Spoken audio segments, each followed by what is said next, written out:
Exactly 100 years ago, Albert Einstein published his theory of relativity. This centenary offers a good opportunity to examine how it has changed the world of science.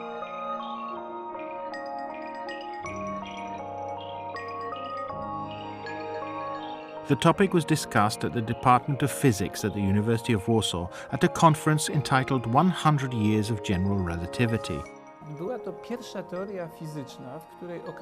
It was the first physical theory which showed that the human mind must cross certain barriers. I wouldn't like to proclaim heresy from the point of view of experimental or observational science, but it must go beyond the barriers of observation and experiment in order to conceive something much greater than what we see or measure.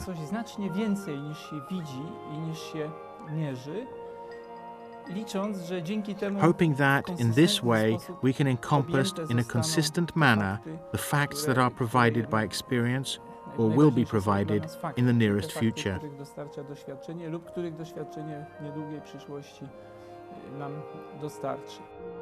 For a week, the conference participants and the citizens of Warsaw had a chance to see several of Albert Einstein's manuscripts, which were brought from the Hebrew University of Jerusalem.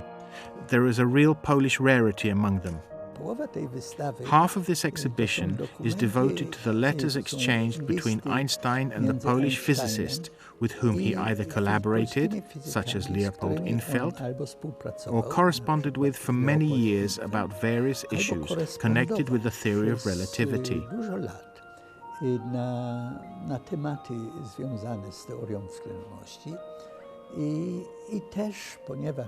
And it was also because these three men were not only outstanding physicists, but also Polish Jews, that the scientific issues to which this correspondence relates were always combined with the remarks on their Jewish identity.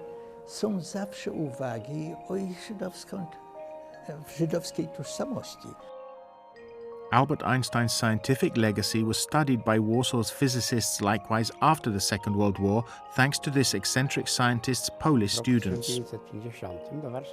Leopold Infeld returned to Warsaw in 1950, having spent the war in the United States working with Albert Einstein, and then in Canada, where he lectured at the University of Toronto.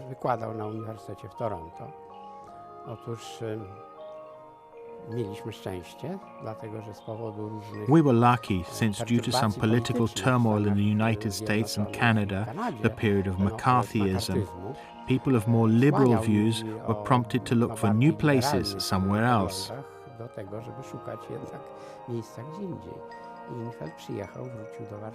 And Infeld returned to Warsaw and started to organize the academic life of the physicist community, not only in Warsaw, but all over Poland. It is hard to believe that at the time the Royal University of Warsaw was founded, the formal and natural sciences were its weakest link. As for the formal and natural sciences, there were no academic staff in place. It isn't practically possible to start teaching mathematics at a university level. These disciplines appeared at the university as a result of a scholarship program.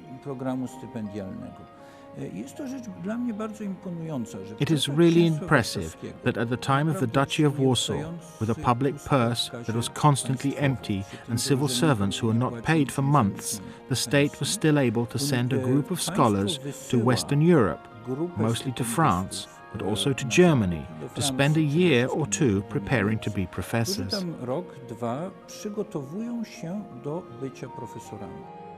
Foreign scholarships and observing more advanced European scholars soon produced impressive results.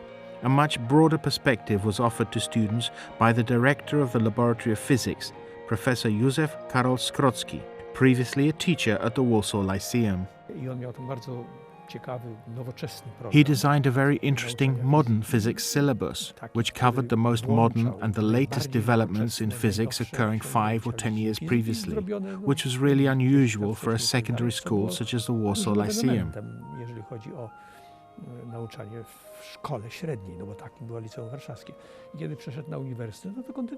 When he joined the university, he continued his program. This program that we still have in manuscript form is very modern. He also followed the developments in physics all the time. In 1820, when Ørsted discovered that electric current had magnetic effect, Skrotsky learned about it within a few months and presented experiments. The experiments were quite simple and could be conducted by means of the equipment he had at his disposal. He presented experiments and wrote for the Polish journals such as Pamiętnik Warszawski. There are some articles by Skrotsky on the relationship between electricity and magnetism, which today we call electromagnetism. The Department of Physics was probably one of the first to have such research facilities, thanks to which experiments could be performed in the laboratory. And this allowed a very thorough examination of phenomena.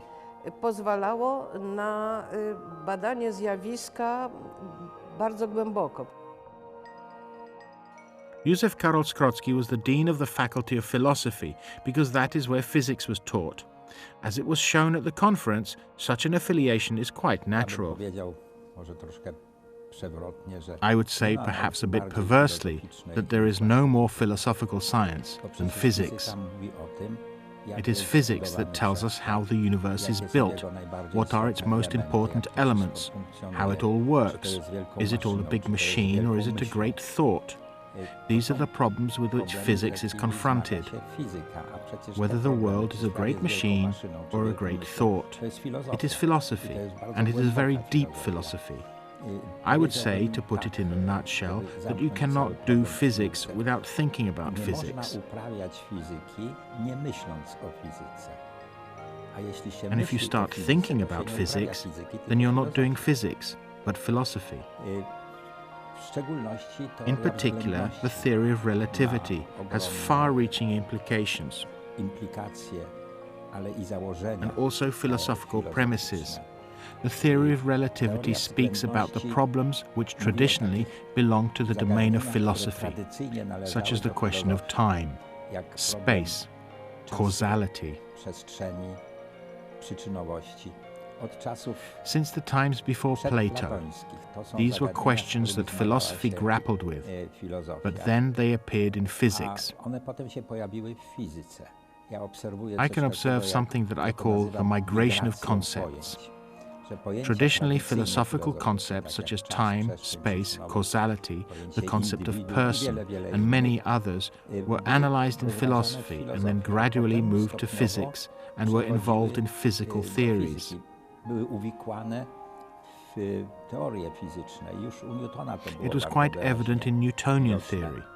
Physics needs a stage for the physical processes to occur. That stage is time and space, or, as it has become known in relativity, space-time. Albert Einstein also contributed to strengthening the connections between philosophy and physics. Meanwhile, physics is also interested in what it all looks like in the biggest scale, in the cosmic scale, and then physics becomes cosmology. It was the theory of relativity which made it possible for physics to become cosmology, that is, science of the universe in its largest scale. If these are not philosophical questions, then I don't know what else can be more philosophical.